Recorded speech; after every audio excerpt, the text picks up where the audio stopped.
Hello दोस्तों, आज हम आपको सुनाने जा रहे हैं एक दर्द भरी स्टोरी। ममता का दायित्व। रूपाली नाम था उसका, प्यार से सब रूपा ही बुलाते थे। गरीबी के साये में ही आंखें खोली थी उसने। रूपा अपने माँ पिता की सबसे बड़ी संतान थी।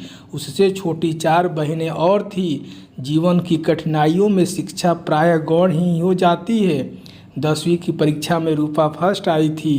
पिता पर 5 बेटियों की जिम्मेदारी होने के कारण पिता ने 10वीं के बाद ही नन्ही रूपा के हाथ पीले करने का निश्चय कर लिया और 15 वर्षीय रूपा का विवाह रूपा से 10 साल बड़े देव से कर दिया। देव एक दफ्तर में गार्ड की नौकरी करता था। बाली उम्र की रूपा जब पहली बार अपने पति से मिली तो देव शराब के नशे में चूर था। नन्ही रूपा देव को देखकर सहम गई। गरीबी से आई रूपा यहाँ भी रोटी के लिए तरसने लग गई। नियति मान के रूपा अपनी दायित्व का निर्वाह करती रहती और देव आए दिन उसकी मार पिटाई करता रहता है। साल भर बाद रूपा गर्भवती हो गई। रूपा ने 2 जुड़वे लड़कों को जन्म दिया। बाली उम्र में ही रूपा 2 जुड़वा बच्चों की माँ बन गई। देव का नशे से लीवर खराब हो गया और उसका स्वास्थ्य दिन पर दिन गिरने लगा। जुड़वा बच्चों को देखने के साथ रूपा अपने पति की भी सेवा करती थी, लेकिन गरीबी के कारण वह इलाज भी नहीं करवा पा रही थी। जुड़वा बच्चे 1 साल के ही हुए थे कि देव चिर निद्रा में सो गए और रूपा के पैरों तले जमीन खिसक गई और कुछ समझ नहीं पा रही थी कि वह कहाँ से अंतिम संस्कार के पैसे लाए। रूपा ने अपने पड़ोसी से पैसे उधार लेकर अंतिम संस्कार और अन्य सारे काम किए। 15 दिन बाद रूपा ने एक स्कूल में चपरासी की नौकरी कर ली।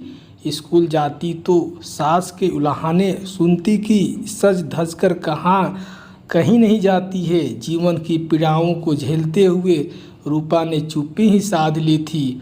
कुछ समय पश्चात रूपा ने अपने बच्चों का भी स्कूल में दाखिला करवा दिया। धीरे धीरे रूपा कर्ज से मुक्त हो गई और उसने पढ़ाई शुरू कर दी। आसपास के रिक्शे वाले और अन्य काम वाले अक्सर रूपा के सामने पुनर्विवाह का प्रस्ताव रखते, लेकिन रूपा ने अपना सारा ध्यान अपनी पढ़ाई और नौकरी पर लगा दिया। धीरे धीरे रूपा ने स्नातक कर लिया और रूपा का एकमात्र उद्देश्य सरकारी नौकरी पाना था। रूपा दिन रात एक करती और उसने कई प्रतियोगी परीक्षा भी दी।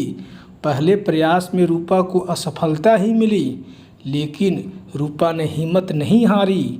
वो दिन भर मेहनत करती और रात में पढ़ाई करती।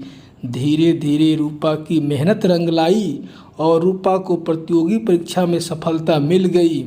रूपा तहसीलदार बन गई। उसके सामने मीडिया की कतारें लग गई। रूपा के इंटरव्यू अखबार में आने लग गए। रूपा के लिए पुनर्विवाह के लिए भी एक से एक उच्च पद के लोगों के प्रस्ताव आने लग गए। रूपा के लिए एक उच्च अधिकारी का विवाह प्रस्ताव आया। रूपा के मन में कसमस होने लग गई। जीवन साथी की चाह तो उसे भी थी, लेकिन वह बच्चों का भविष्य सुरक्षित करना चाहती थी। अधिकारी ने रूपा को 2 दिन का समय दिया था। रूपा के मन में ममता और स्वयं के जीवन के बीच युद्ध चल रहा था। रूपा रात भर सो नहीं पाई थी। दूसरे दिन का सूर्य ढल रहा था। इधर रूपा के जीवन की भी शाम होती नजर आ रही थी। वह ममता और अपने जीवन में फैसला नहीं कर पा रही थी। फिर रूपा ने उस अधिकारी को दृढ़ता के साथ फोन लगाया और नाम में जवाब दे दिया। उसकी ममता उसके स्वयं के जीवन से जीत गई थी। माँ की ममता ने उसके आँखों के कोरों को गीला कर दिया था। वह विजयी महसूस कर रही थी। सोच रही थी कि माँ की ममता में तो 100 रूपा नौछावर है और अंदर ही अंदर रूपा अपने साहस की जीत का जश्न मना रही थी। हेलो दोस्तों, अगर आपको ये स्टोरी अच्छी लगती है तो चैनल को सब्सक्राइब करिए, लाइक करिए, कमेंट करिए और अपने दोस्तों को भी शेयर करिए। हाँ, और एक बात और कहना है मुझे, आप बेल आइकन प्रेस करना ना भूलें। धन्यवाद।